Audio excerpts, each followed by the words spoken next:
नमस्कार प्रभाती किचन रे आपण समस्त को मो तरफ अनेक अनेक स्वागत।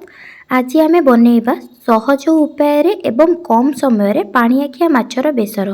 ताहले चलंतु स्टार्ट करबा आज रेसिपी। प्रथमे मो माछ को नेकी भलो से धोई किरी गोटे जगह रे रखी नेची।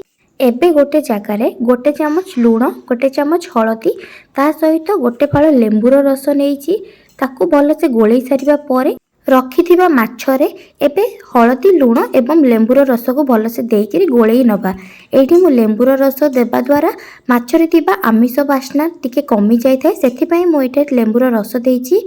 हेले आपण मानको पई लेंबुर रस दबा एकदम ऑप्शनल। जदि आपण चाहिबे देई परिबे, जदि न देबे मध्य चलिबो। एबे भल से मु माछ को गोलई नेछि। एबे गोटे कड़ाई गरम करी सेथिरे मु सोरिष तेल गोटे बड़ चामच रो सोरिष तेल जेतिकी हबो सेतिकी तेल देइछि। तेल गरम हो सारा पर गोलैकी रखिथिबा माछ जोटा कि मो हळदी लूण एवं लेंबुर रस रे गोलई देइथिली से माछ को एबे कड़ाई रे देइछि मो भाजिबा पई। एठी गोटे साइड माछ हेइ जिबा परे मो एठी तार आरो साइड को उल्टै दोछि भाजिबा पई। एठी मो दुईटा जाक माछ तार आरो साइड को मो उल्टै देइछि भाजिबा पई। आपण माने वीडियोटी आरंभ रो शेष पर्यंत देखंतु। जदि वीडियोटी भल लागिबो ताहले लाइक सहित शेयर करनबे। आ जदि मो चैनल रे नुआ थिबे ताहले सब्सक्राइब मध्य करिदेबे। सब्सक्राइब करबा सहित पाखरे थिबा छोटो बेल आइकन को मध्य क्लिक करदेबे, जहा द्वारा मो नेक्स्ट जहा भी वीडियो अपलोड करिवि ताहार नोटिफिकेशन आपण पाखरे पहुंची परिबो। एठी आरो साइड माछ भाजिबा पई मो देइकिरी माछ पई एबे माछ बेसर बनेबा पई किछि मसला मो एठी रेडी करिवि। प्रथमे मसला पाई मु गोटे मिक्सर नेइछि, सेथिरे 2 चामच एठी सोरिष नेइकरी सोरिष को भल से मु बाटी नेइछि। एठी देखंतु सोरिष को एठी मु भल से बाटी नेइछि। सोरिष बाटी नबा परे सबुतक सोरिष को मु गोटे जगह रे रखी देइछि। एबे सेही मिक्सर रे आउ किछि मसला बनेबा पाई मु एठारे लंका 4टी, रसुन 7-8टी, ता संगे गोटे खंड अदा देइकरी सेटा को भल से बाटी नेइछि। एठारे मु भल से पूरा प्लेन करी बाटिनी टिके खद खदड़ा रखी ताकू गोटे जगार काढ़ी नहीं। एबे गोटे बड़ साइज रो टमाटो ताकू 4 खंड करी नहीं ताकू मध्य बाटिकी गोटे जगार रखी देइछि। एठी हमर माछ भजा मते हेइ गलाडी। माछ भजा हेइ जिबा परे मु माछ को गोटे प्लेट रे काढ़ी की रखी नेइछि। एठी माछ को मु काढ़ी रखी देइछि। एबे सेही कड़ाई रे गोटे मीडियम साइज रो पियाज ताकू मु प्रथमे छोट छोट करी काटी रखिथिली। एबे से पियाज को कड़ाई रे देइकिरी किछि टाइम पर्यंत मु भाजीबी, जेमती पियाज रो कलर टिके हल्का चेंज हे जिबा पर्यंत मु एठी पियाज को भाजीबी। टिके पियाज भाजी हे सारिबा परे एथिरे मु किछि मसला ऐड करूची।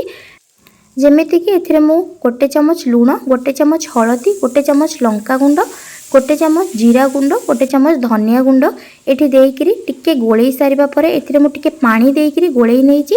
एबे मु बाटिकी रखिथिबा अदा रसुण एवं लंका ताकू एठी मु कड़ाई रे देइकिरी आउ किछि टाइम पर्यंत गोळईकी रखि देउची। एठी गैस को मु स्लो फ्लेम रे रखिची। एबे मसलाटा टिके भल से कसी हेबा पई एठी गैस को मु स्लो फ्लेम रे रखिकिरी मझिरे मझिरे गोळई नउची, नहले मसलाटा तळे कड़ाई रे लागि जिवो। एबे मसला टिके गोळई नबा परे एबे मो बाटिकी रखिथिबा टमाटो को एबे कड़ाई रे देइकिरी मसला सहित भल से गोळई नउची। गोळई सारी किछि टाइम पर्यंत मो मसला को घोड़े के रखिदेबे, जेमती मसलाटा टिके भल से सिझी जिवो। एठी किछि टाइम मसला हेइ जिबा परे एबे मु बाटिकी रखिथिबा सोरिष मसला को एबे मु मसला रे देइछि। मसला रे देइके ताको भल से गोळई नउची। एबे सोरिष मसलाटा सिझिबा पई टिके टाइम लागिवो, सेतिबे मु एबे मसला को भल से टिके गोळई नेकी गैस को स्लो फ्लेम रे रखिकिरी आउ किछि टाइम पर्यंत मु एठी मसला को गोळई के रखि नेबी, जेमिति सबुतक मसला भल से सिझी जिवो। एठी देखो तो मसला हेइ गलानी। एबे मु सेथिरे गोटे ग्लास पानी देइछि। पानी देइकिरी किछि टाइम पर्यंत गोळेइकिरी ताको घोड़ेइकिरी रखि देइछि, जेमति तरकारीटा हमर भल से फुटी जिवो। ता सहित झोल टिके कमी जिबा परे हमें भाजिकी रखिथिबा माछ एठी देइ दबा। एठी सेति पई किछि टाइम पर्यंत घोड़ेइकी रखि देइछि। एबे देखंतु तरकारीटा टिके पानी कमी जाइछि, तरकारीर झोल एठी कमी जाइछि एवं ता सहित एठी मसला सब मते भल से सिझी भी जाइछि। एबे मो भाजिकी रखिथिबा माछ एबे तरकारी देइकिरी किछि टाइम पर्यंत गोळई नउछि। आपण मैंने भी यही प्रोसेस रे बनातु केमती लगुच मो सहित कमेंट सेक्शन रे शेयर करेंगे।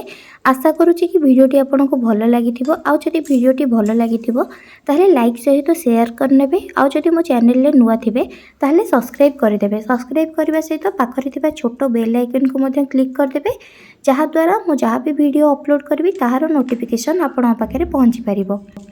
एबे देखंतु तरकारी मोर हेई गलानी। एबे मु किछि धनिया पत्र काटिकी रखिथिली सेटा को मु तरकारी रे देइकिरी ताको भल से गोळेई नेछि। एबे माछ को गोटे प्लेट रे काटिकी ता ऊपर मध्य किछि धनिया पत्र रखिथिली सेटा को मध्य प्लेट रे देइछि।